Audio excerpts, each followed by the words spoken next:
All right. Hey, everyone. Thanks for joining today's webinar. We're just going to give it another 2 to 3 minutes just to give other folks time to join in as well, and then we'll get started.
All right, perfect. Let's go ahead and get started. We have a pretty packed schedule.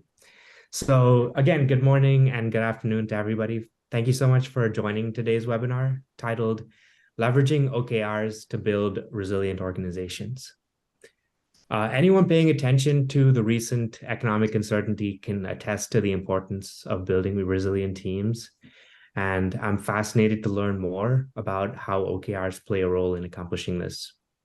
So to educate us today, we're joined by Fred Gattelaro and Anthony Botha from ADAPTOVATE. ADAPTOVATE consults with clients on building an end-to-end approach to the design, implementation, and assurance of their transformation programs, while also incorporating agility and innovation practices. So in short, there's no one better to provide us with insights on resilience than Fred and Anthony. So Fred leads the Dallas office and works directly with clients on implementing new operational models and has over 30 years of deep consulting experience. And Anthony has a decade of experience to add to that. Both have been directly involved in projects across energy, consumer products, financial services, supply chain, and technology industries. This conversation is also brought to you by Profit Go, a world-class strategy execution platform. So anchored by the most powerful OKR management tool in the market, we intend on giving teams a complete picture of how your long-term vision aligns with your team's day-to-day tasks and how your achievement of goals aligns with the development of your employees. Sorry about that. So if you're curious about learning more about the tool and how it can support your OKR needs, my name is Abi. I'm on the enablement team of Profit. We'll definitely be reaching out to you at the end of this webinar, but you can also reach out to us either in the chat or following up, and we'd love to talk to you a little more about the tool. So without any further ado, I'll go ahead and hand this off to Fred and Anthony, who will take it from here. Okay, thank you, Avi. Welcome, everybody, to Leveraging OKRs to Building Resilient Organizations. We're going to move quickly through the content. We want to provide lots of time for Q&A, and we have a few interactive polls that we want to do during the session today, get some feedback. So let me tell you what we're gonna talk about today. So we're going to talk about why organizations are focused on resiliency. We're going to talk about the building blocks of a resilient organization. We're going to talk about how business agility is one of those building blocks. We'll talk about the enablers of business agility. One of those enablers is something that we refer to as alignment on purpose. And we're going to talk about how OKRs support that enabler of alignment on purpose. Then we will get into a little bit about leading or best practices for OKRs. And lastly, we're going to introduce you to what we call a quarterly delivery cycle, or a QDC. The important thing to know about OKRs are not something that you set and forget. It's something that that should be constantly monitored progress, adjusted, adapted, to make sure that your objectives are still in line, and that's going to help you deliver on your your resiliency goals. Okay, next slide. So let's talk about why organizations are striving to be more resilient. Economic uncertainty, obviously, and we see that more than ever. Economic conditions are changing, fluctuating rapidly. Organizational stability and profitability are hard to predict. I mean, again, we see that more and more. The result is, organizations, they're stymied, right? We see that a lot, and organizations don't know. They don't know. Because of the uncertainty, they don't know how they should be operating. Should we be more cautious? Should we not be more cautious? When is it going to change? A resilient organization is more capable of adjusting their strategies and operations to mitigate these economic-related risks and ride out these economic storms. Technology changes. Technology is changing rapidly. We see that digital disruption is ever increasing. We've seen that a lot over the years. We see a lot of that now with everything, all the talk about AI. What does a resilient organization do? They adapt to and leverage technology changes in order to help them maintain their competitiveness and to stay relevant in their industry. Social and cultural shifts. We've seen a lot of this in the past so many years, right? Changes in norms, right? Values, the diversity and inclusion matters. It's changing the workforce. It's changing the workforce demographics. It's changing the workforce expectations. It's changing our customers' expectations. Again, resilient organizations, they adapt to these changes. They remain connected to the customers and the employees so that they understand. And it can make sure that they're adapting to it. Competition, new entrants, disruptive business models, competitive forces can rapidly affect your market position. Obviously, this has always been around, right? I think the difference is now, as we see it in this world, it's the rate of change is faster, and the new entrants are even faster. Resilient organizations, they're better equipped to respond to these threats, right? Seize market opportunities. You need to move quick. Time to market is so important. It's always been. It's even more important, and to innovate to make sure that you stay ahead. Environmental changes, climate change, natural disasters, other environmental factors can drastically impact an organization's operations. We see that again, more and more organizations impacted by different things happening in the environment. Resilient organizations, they're better equipped to manage. They're making plans to manage, to mitigate risk. They have contingency plans in place, right? And also in order to contribute positively to sustainability. Okay, next slide. So, Anthony, I know you've done a lot of research on companies' views on the importance of business resilience and resiliency and the value. Can you share some of your findings? Sure. Thanks, Fred. So I think it'll be great to start off on briefly defining what a resilient organization is.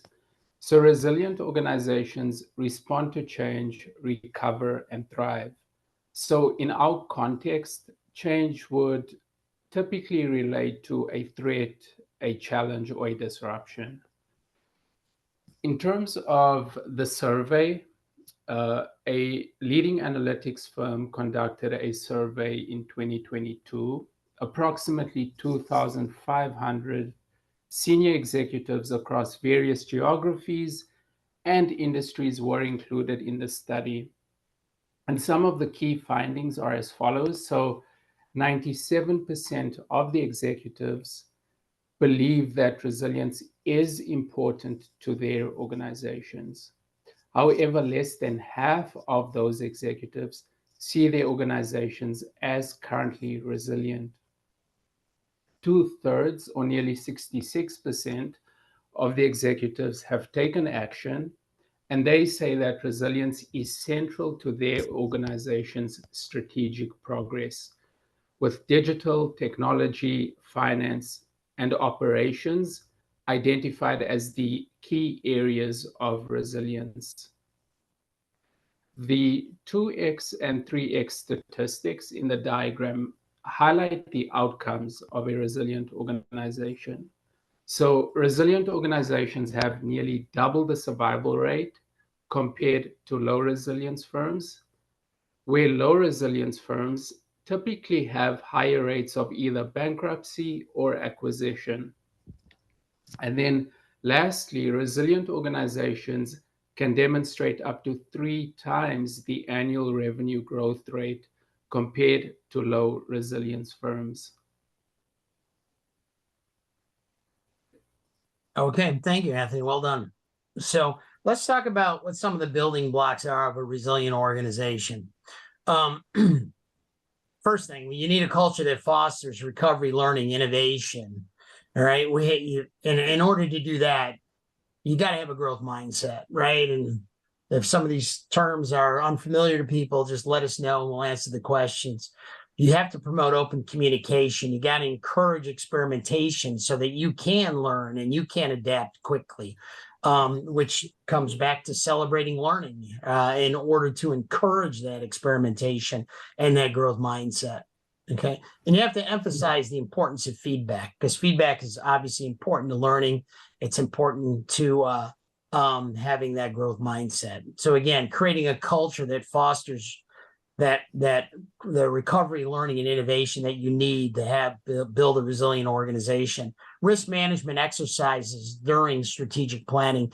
You know, we participate in a lot of strategic planning exercises.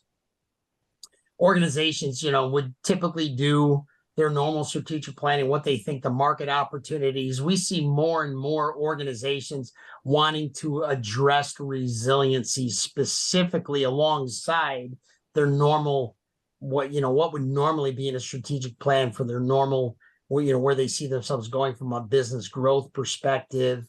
So the things that they typically will do is, and we will work with them on, is identifying the threats to the organization's existence, right, or continuity.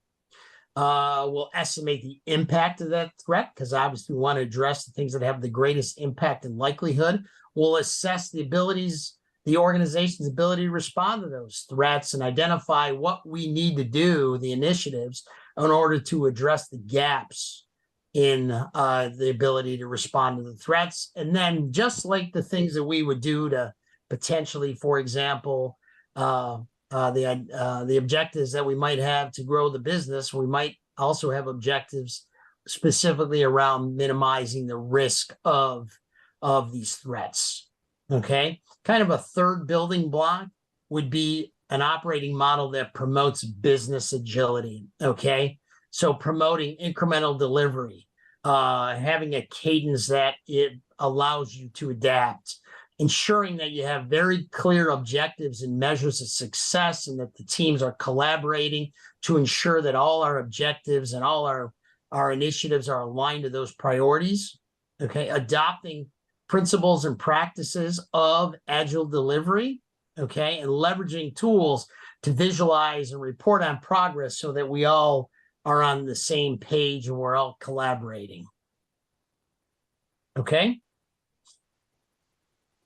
Next slide.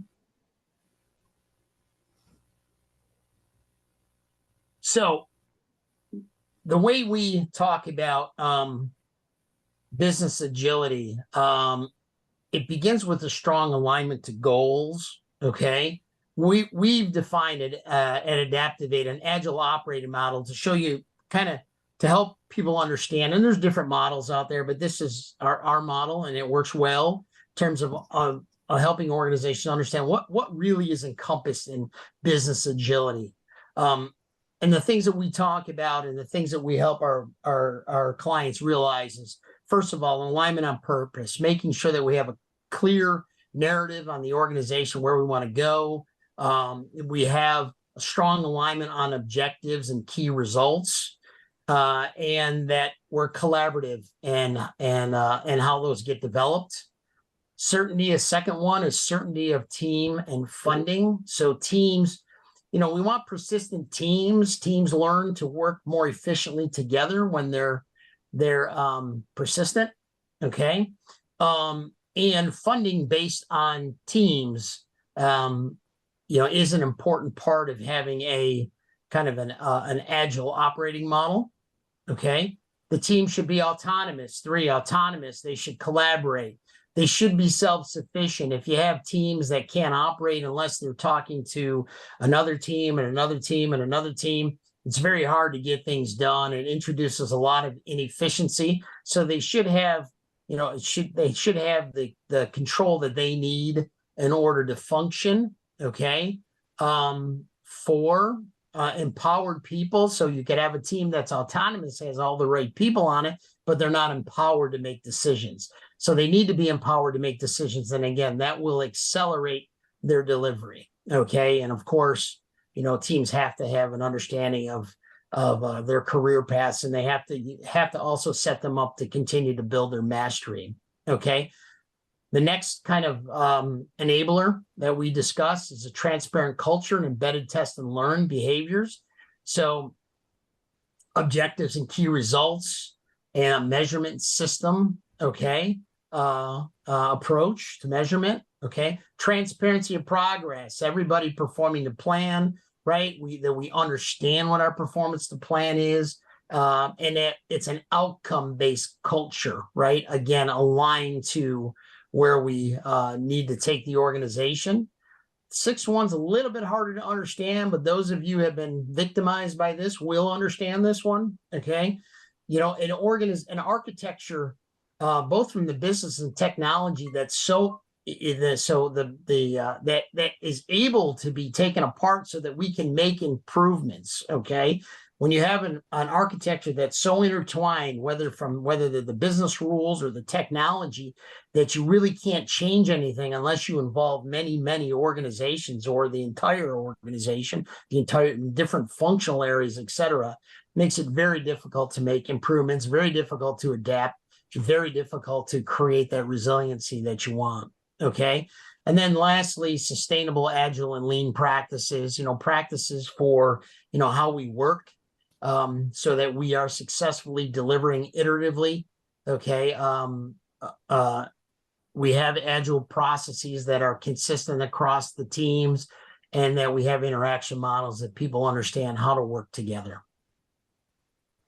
Okay. Anthony? So we would love to gather your feedback on the enablers that are most important to your organization. So in the next slide, we will ask you to rank the enablers from most important to least important.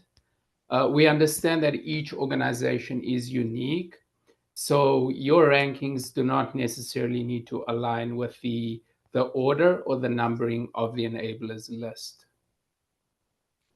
So to participate in the poll, feel free to use your mobile device to scan the QR code currently on the screen, or go to slido.com and enter OKRs as the event name.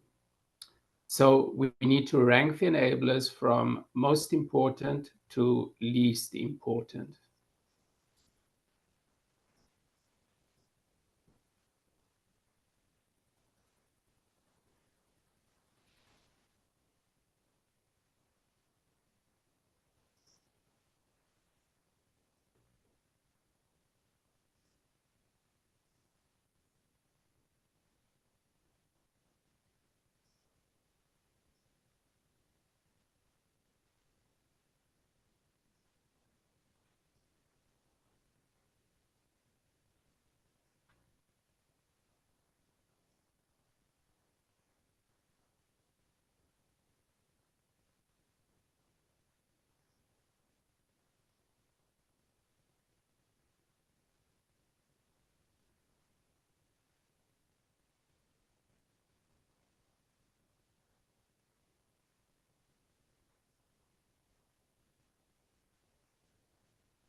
Okay.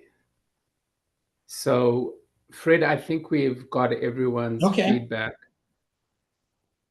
Okay, good. Well, you can see that alignment on purpose is number one. Hopefully it's not because we highlighted that one in the last one, or because of the title of the presentation, right, or of the discussion. But it's interesting. I was just on a call this morning with a client and said, if you don't get that right, nothing else matters. Okay, so we would kind of tend to agree with that. So, but if you do get that right, then you do need the other things as well. Okay, great. Let's go to the next slide, Anthony. Okay, so now that we let's talk more about alignment on purpose and how OKRs help that. Okay, so OKRs, right? What do they do for us? They help clarify the objectives. Everybody in the organization, right? They need to know what the objectives are. People have to identify and agree on the actions that will achieve, right, those objectives. Okay, OKRs, right, and alignment on purpose. Okay, helps to focus everyone on the effort. Okay, all effort is directed to the most important business outcomes. There's a clear link between the work that we're doing and those objectives. People prioritize and remain focused on the OKRs. Okay, and again, assuming those are and have not changed, right, based on some of the things that we said influence a resilient organization, then that's the correct answer. That's what people should be doing. Right. We have transparency. It's available for everybody in the organization to see. Imagine an organization where everybody knows what's important to everybody else. I can't say that I've always worked in those companies, right? Okay. People can, and when you have that, we can actually help and support each other on achieving those objectives. Okay. And obviously, with OKRs comes the ability to collect data, because again, an important part of the OKRs, which we'll talk about, is that they're measurable. So therefore we can collect data. We can understand whether or not we've met those or meeting those key results, and whether or not we are delivering the impact to the organization that we expected to get. Okay, Anthony, I know you are our resident history buff, right? Okay, so why don't you help us help everybody understand how this methodology came about? Sure, Fred. So OKRs are not new. They've been around for the past 70 years. And although they were not necessarily called OKRs by everyone, many of the management by objective principles defined by Peter Drucker in 1954 have been used by some of the world's most successful companies. Intel and Google are among the early adopters of OKRs, and many companies across multiple industries use OKRs today.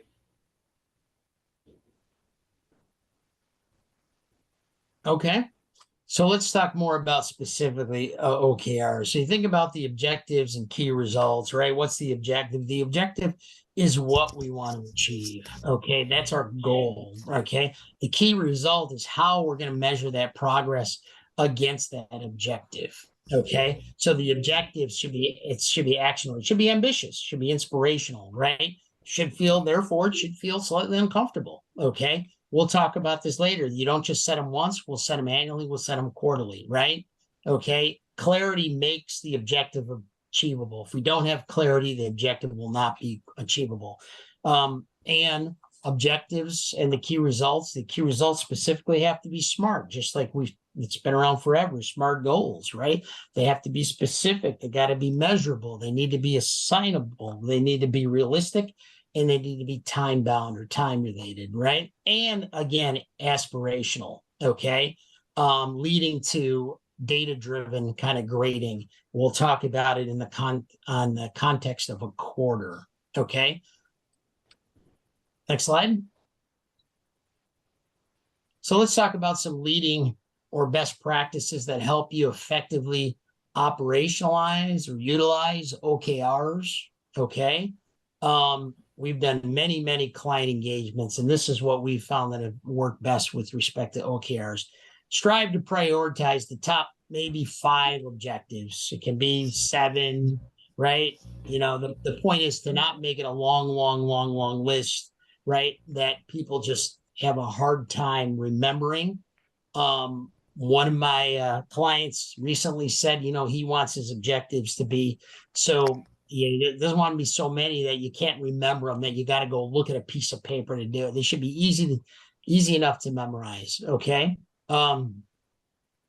Objective setting. So do we define them bottom up or do we define them top down, right? We argue that they're best done top down and bottom up. Okay. There's a certain amount of influence. Obviously, it has to start at the top, goes down, but the bottom up from your the teams, right?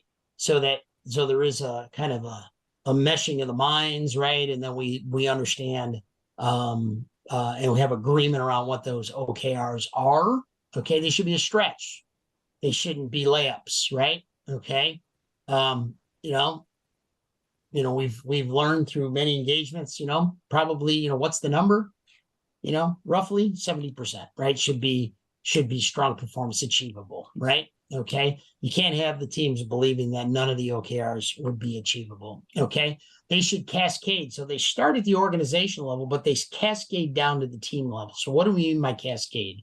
So an OKR can yield yet a more detailed OKR that's at the team level or below, or multiple OKRs, in order to cascade down to a level of work that people would actually recognize it as the things that they have accountability and responsibility for. Okay. Collective goal setting, also related to the top down, bottom up, right? Shouldn't just be a individual defining what the OKRs, but it should be goal setting between the teams, right? And the different levels in the organization. OKRs are not an individual performance evaluation tool. If you did that, what do you get? And then you'd end up with people trying to define 100% of them as a layup, okay? And that's not obviously how you want your objectives or strategies of the organization to be, okay? We want metrics. We avoid metrics that will take a long time to change, or you won't be able to make them measurable, right? Your key results, okay? Objectives should be sequenced, okay? And, you know, have a roadmap, okay? So it's not just having those 5 objectives or whatever, you end up with 7, 10 objectives, right? But understand which ones are the most important from top to bottom, rank ordered, so that you know which ones to focus more on, okay?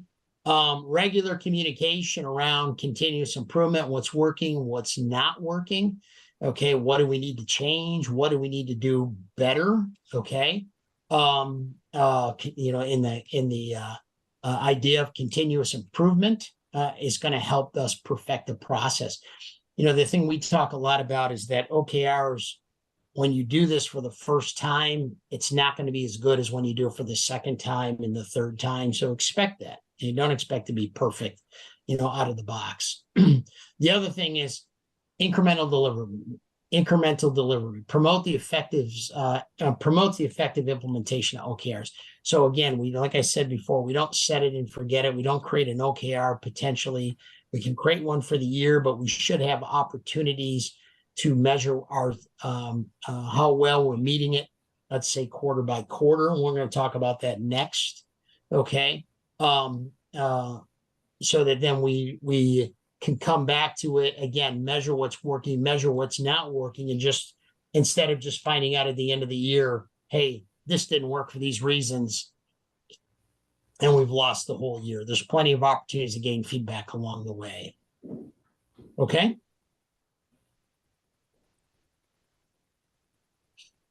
Next slide, Anthony. So we would love to gather your feedback on the OKR practices that you have incorporated in your organization. So if the poll question from our previous session did not automatically update, feel free to use your mobile device to scan the QR code currently on the screen, or go to slido.com and enter OKRs as the event name. So which of the leading OKR practices have you effectively incorporated into your organization? We'd love to get your feedback.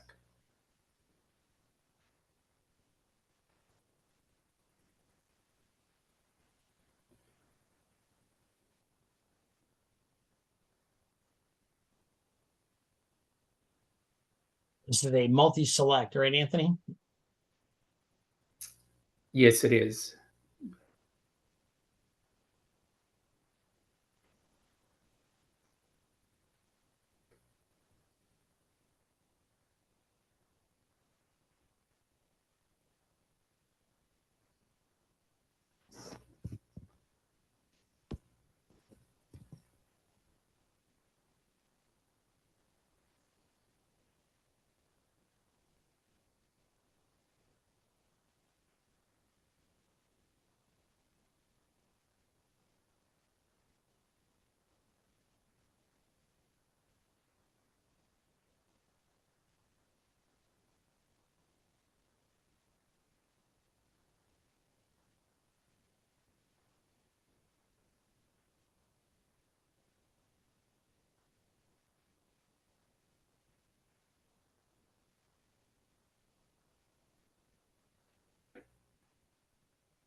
Any more? I mean, we'd love to I get your think- input on this one specifically.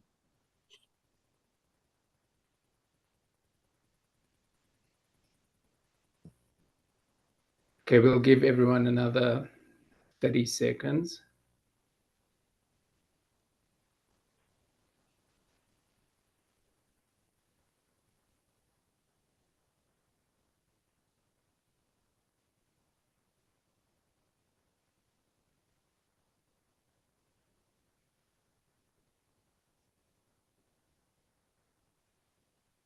Okay, Fred, I think that is all the feedback. Okay. All right. Well, let's talk about this a little bit. This is interesting, right? So good at prioritizing, not having too many. Oops, it looked like it changed, right?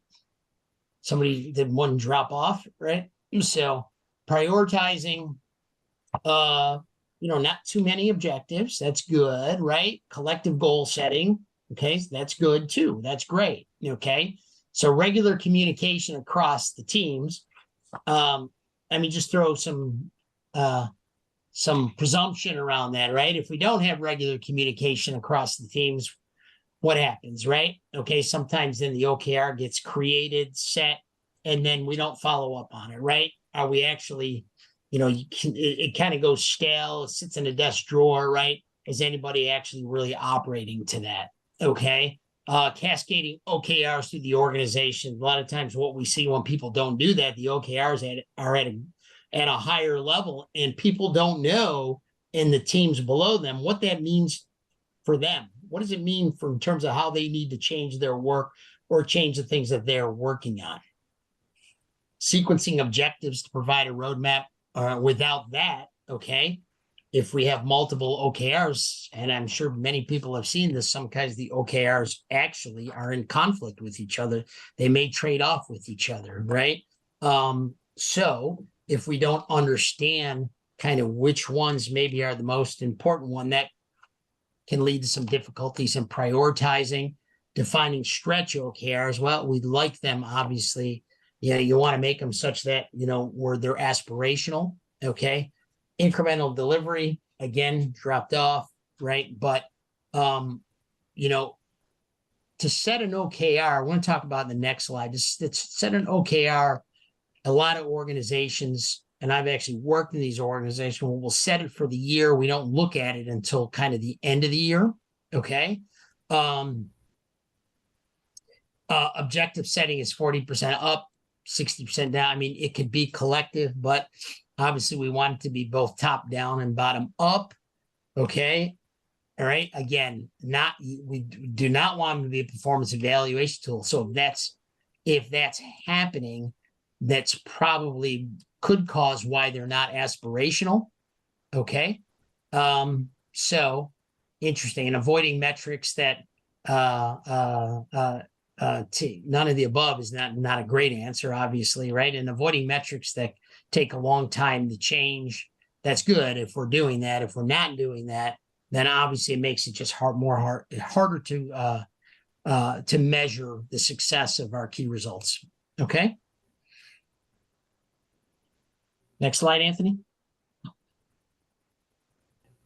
Okay, so let's talk about this. So what we wanted to leave you with, right, was kind of the don't set it and forget it. A lot of organizations will create OKRs or set them up for the year, and then that's it. So you'd only have box one there, right? Okay, that's your kind of your annual planning process. Okay, agreeing on your North Star, where you need to be, setting your strategic objectives. Okay. Potentially creating an annual OKR, right? What we propose at ADAPTOVATE, and what we work with our clients to do, is to define a quarterly delivery cycle. In the quarterly delivery cycle, what we want to do at the end of the quarter, let's review the OKR that we let's define those OKRs by quarter. Okay. At the end of the quarter, let's do a business review. What did we get accomplished? What didn't we accomplish? Are we on track? What was causing us to not get accomplished? What benefits did we realize? What lessons could we learn? And then let's potentially either reset our OKR or reset our objectives. Okay, it's an opportunity to do that. You can see how that helped you even with the addressing some resiliency things that came up. Okay. And then let's replan for the next quarter. Big room planning is a way to do that. Okay. Prioritizing on your work, identifying risk dependencies, your milestones, establishing their work, addressing capacity, etc., making sure that we have the right plan for the next quarter. Okay. Potentially refining and approving that, with all that need to be involved with that. And then you can still do your monthly or your 30-day reviews, right? Your KPIs, whatever you want to do to measure in between and still potentially adjust. But the point of this slide is to show you that, you really, and again, what we propose to our clients is to have that 90-day delivery cycle. I know me and the last organization I was at, I was the COO for the organization. We implemented this exact same process, and it worked very well. The first year we did OKRs, we set the OKRs up for a year. Okay. We never looked at them until Q4. Okay. We learned our lesson. Okay. So several years ago. And then the second year we went and we defined them like this quarterly and did those quarterly reviews. Suddenly they became much more meaningful to us. And they really drove the business. Okay. Next slide, Anthony. So let's spend just a minute on telling you who ADAPTOVATE is, right? We were founded in 2017 by 3 Boston consulting group executives. The organization has grown through COVID to over 140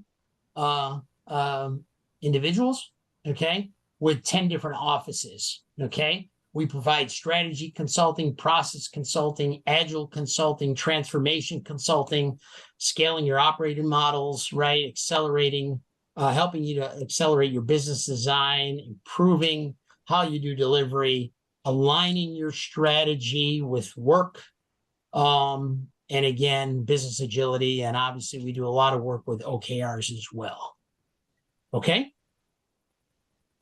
Next slide.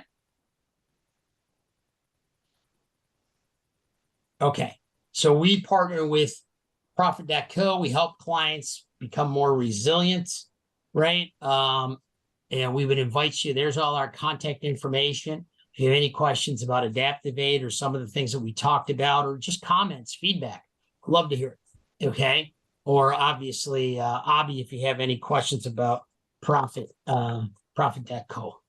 Okay, should we open it up to Q&A? Yeah. So actually, Fred and Anthony, there are a few questions that came through the Q&A already. So let's go through a couple of them. The first one was a really interesting one for me as well. One of the leading enablers that you had mentioned to effectively operationalize OKRs was that OKRs are not a team or an individual performance evaluation tool. And so what Steve is curious about is, why it is that those are disconnected. How is it not a part of the performance Well, performance? so yeah, it's an interesting question because you're going to set an OKR, okay, and then OKR is going to cascade down to, let's say, the team. The team's going to have an objective, right? Okay. I think what we were talking more about, not an individual performance metric. Okay. It takes a team obviously to meet that objective. It's going to be hard to just say, hey, we're going to ignore the fact that you didn't meet the OKR, okay, in the evaluation of the team. Okay, the reality is that you will, and that you will be kind of held accountable to what the expectations were. But if down at the individual level, I think that's where we don't want to connect it. Ideally, you don't want to connect it to the individual person level because it really is about the team. The other thing about it is the aspirational part about it, right? If you do that top down, bottom up, right, collaborating on it, on the OKR, and if you make it so that you will be evaluated on it, then be prepared for the battle that you're going to get, right? Because of the fact that your teams are going to want to set it up such that it's a layup and they know they can meet it, right? And doing something that you've already accomplished next year, right? Or next quarter, is that really what your goal is for the organization? It might be, okay? It might be. I gave an example recently where I worked in an organization where a product that we had was in the end of its life cycle, right? And we would love to just be where we were last quarter on it or last year on it, okay? So, but that's typically not where you want to go with that. Okay? That's a great point, Fred. Yeah, just the nature of goal setting, they tend to be sandbagged if they're part of the evaluation. Yeah, I agree. So for anyone else who has questions, just note that in Zoom at the bottom there's a Q&A section, so you can go there and you can ask additional questions.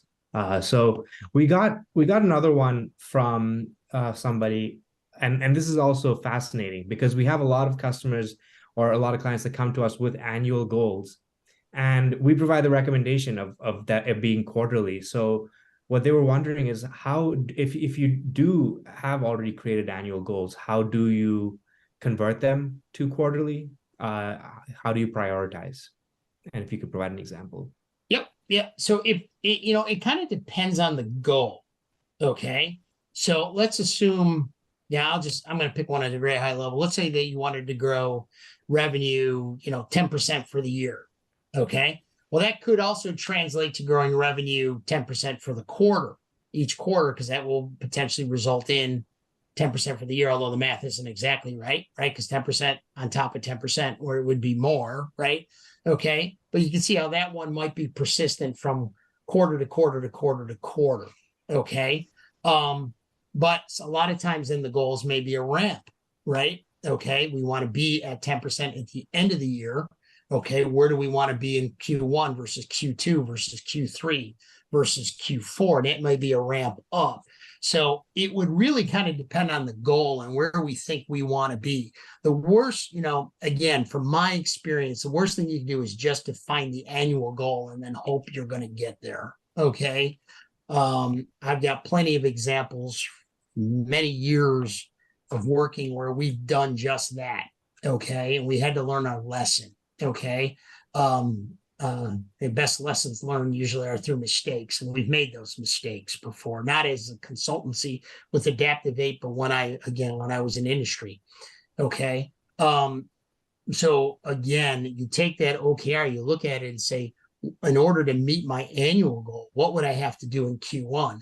What would I have to do in Q2? What would I want to do in Q3? What would I do in Q4? And then you look at it at the end of Q1 and say, hey, what worked? What didn't work? Right? Did we meet it? Because now you're forced now to get your lessons learned, right? What's working, what's not working, what's an impediment, what's blocking you from meeting those goals, and adjusting that potentially for the next quarter. So you have a much greater opportunity that then you're going to meet that OKR for the year. Make sense? Yeah, that's perfect. Thank you. Thank you, Fred. There a related question that came up just now. What happens if you're not able to achieve a key result in a specific quarter? Can you keep extending it quarter after quarter? Is it just a matter of going in and just keep extending the timeline? What would you recommend there?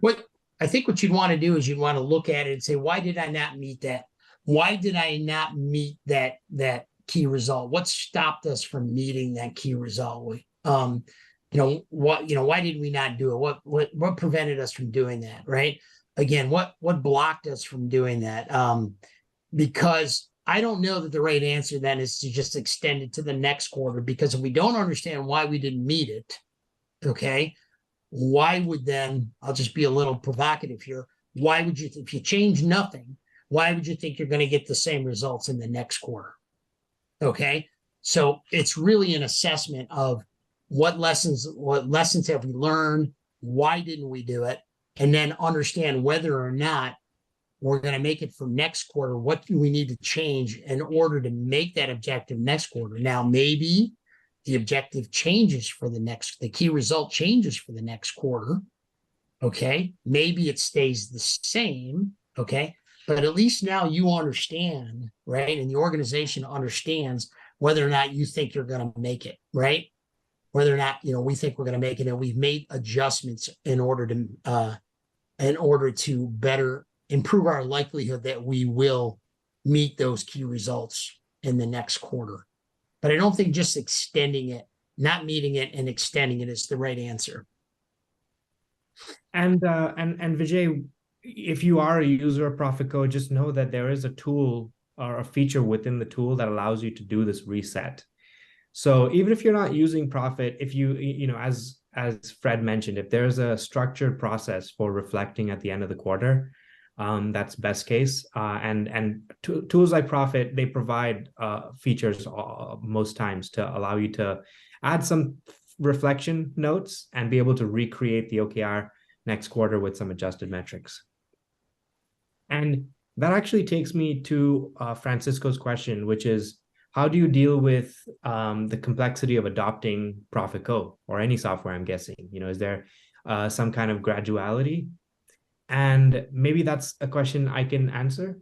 I would say that that's absolutely the case, Francisco. You want, and we've designed that with the intent that the tool scales with your team's use. So it's very flexible. You have the option of turning off a lot of features.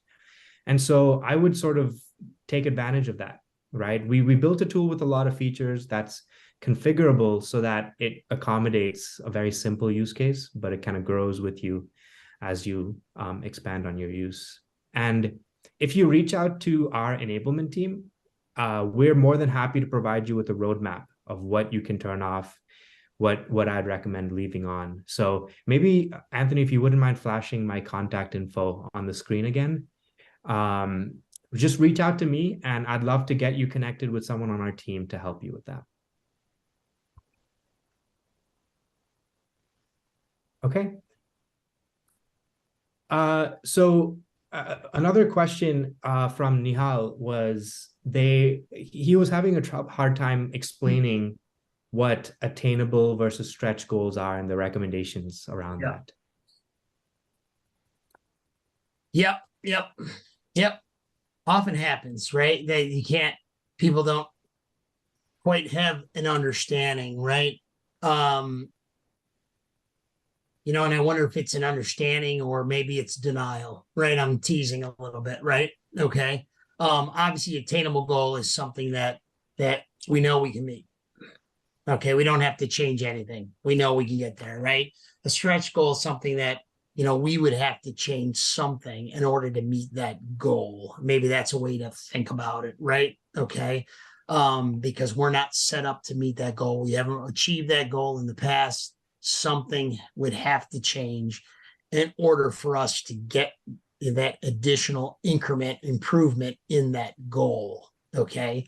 So maybe that's a way to think about it. I'd have to understand more specifically what the actual confusion was, but maybe that'll help a little bit.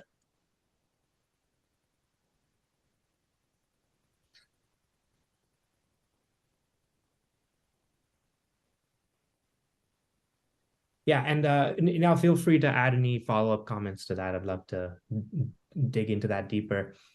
Just to note, Sheila, to your question, the OKRs that Fred was mentioning, the example before, I think he was mentioning that they were originally using annual OKRs, and then had a hard time, right, with Correct. tracking them in the early quarters.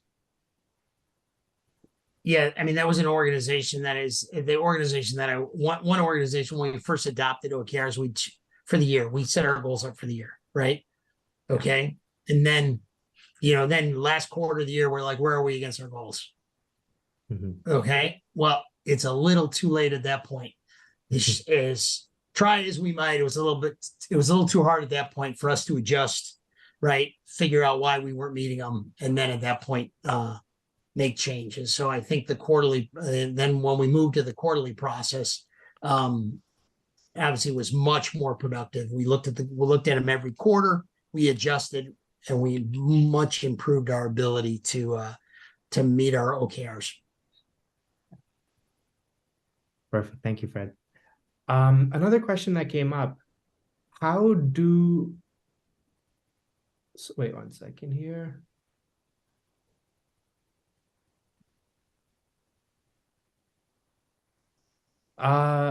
Okay, yeah, it's just continuing on to Nihal's earlier question on attainable stretch goals.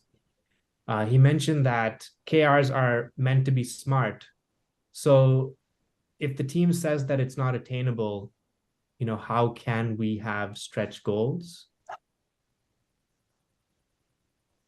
So the teams are saying it's not attainable, if I understand the question right. They're saying it's not attainable. So you're keying on the word realistic, right? Okay.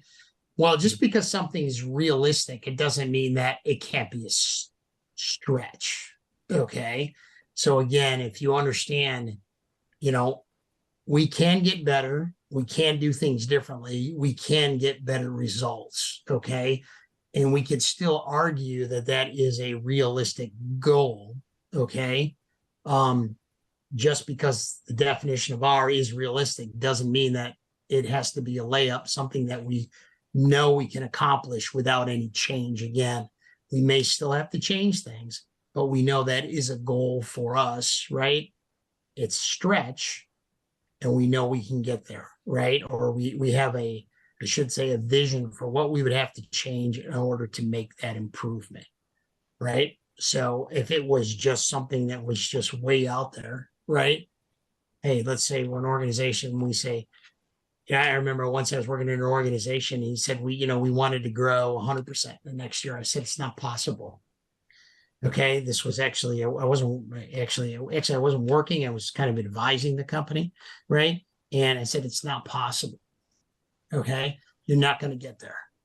Right. And I was talking to the CEO of the company. I said, I know the market. I know your customers. I know your products. Right. And you will not get there. There's no way. Right. So don't make that, well, we'll make it a stretch goal. Well, you can't make that a stretch goal. If you put it that far out there, people are just going to laugh at it. They're not going to buy into it. They're not going to feel accountable. They're not even going to work towards it. Right. You got to have something that you can still feel that it's reachable. Right. With change, it's reachable, but not so far out there that you're just going to ignore it. Yeah, and just to add on to what Fred said, I think when you're defining the goals, you should use SMART collectively and not really try to fit it into, one of the categories of SMART. So try and use SMART like holistically when defining your goals. Perfect. Yeah. Thank you, Anthony. Fred. I think we've got time for maybe one more question. And this one is, how do the review reflection questions vary on the monthly reviews and the quarterly reviews? Yeah. A lot of times on a monthly basis, they're more centered around KPIs, right? okay, key performance indicators than they are really, in every organization has KPIs, monthly KPIs, right? Whether they're related to volume, okay, or let's say they're related to SLAs, right? Okay, volume of business, right? Or let's say they're service level agreements, okay?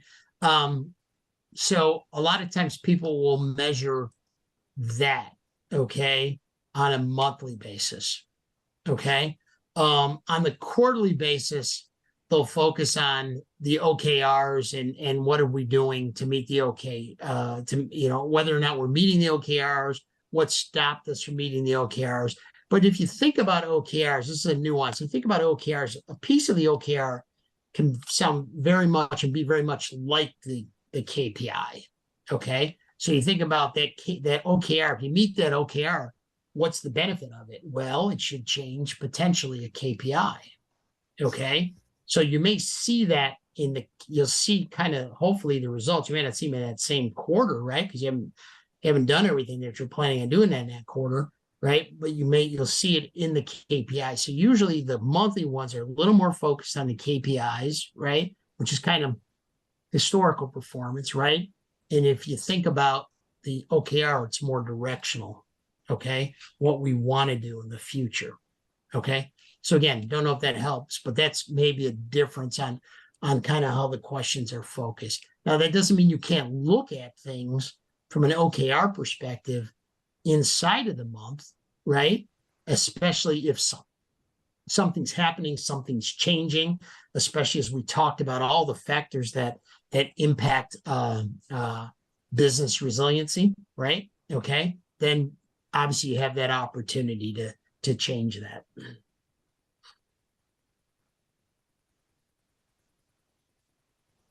And just to follow up to that, if the OKR is like a KPI, then can we measure OKRs on a monthly basis? Maybe it would help to mark the distinction between OKRs and KPIs as well. You could, but it might be too much, because if you want to do the process correctly, right, with the OKR, because again, the OKR is directional goal setting, right? You're saying where we want to be over what time. To do that monthly would be a lot, and to do it right in the process that we kind of define, top down, bottom up, if you did it monthly, you would probably, as soon as you got done, you'd be doing it again, right? Okay, it's probably too much. Okay, even some organizations will say quarterly is too much. Maybe let's do it every 3 times a year, every 4 months, right? We recommend quarterly out of the box, but but at the end of the day, we work with our customers to tailor anything that we recommend based on what we think would work for them. Okay. And again, anybody has any more questions, observations, feedback, comments, you want to just test, an idea or something you're struggling with, feel free to reach out to myself or Anthony, right? Or Abby, right? I think we'd all be more than happy to answer any questions or even just share some insights and perspectives, right? Well, what we've learned versus, maybe what you've learned. Yeah, and with that, I'd just like to do one final thank you to Fred and Anthony for giving their time to this webinar. Thank you so much. It was fascinating. I learned a lot, so I really appreciate you joining in. So just keep in mind, folks, that I'll be sharing the recording with you all after this, so you'll have access to this, and you have our contact info. So we're definitely looking forward to hearing from you. Thank you again. If you have a great day. Thank you, everyone.